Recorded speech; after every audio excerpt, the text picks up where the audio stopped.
गोदी में रोबे ललन माँ बलम झुनझुना मंगा दहो।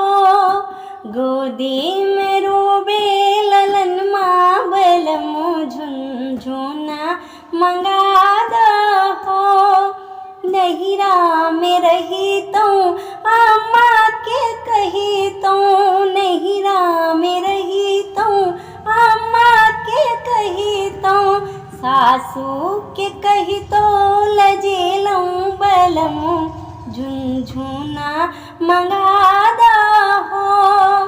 गोदी में रोबे ललन माँ बलम झुनझुना मंगा दहो।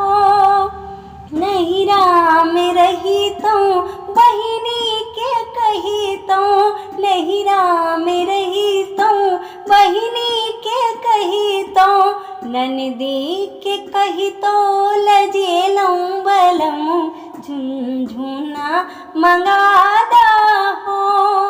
गोदी में रोबे ललन माँ बलम झुनझुना मंगा दहो। नहिरा में रही तो भाभी के कही तो, नहिरा में रही तो भाभी के कही तो, दुतनी के कही तो लजेलम बलम झुनझुना मंगा दहो।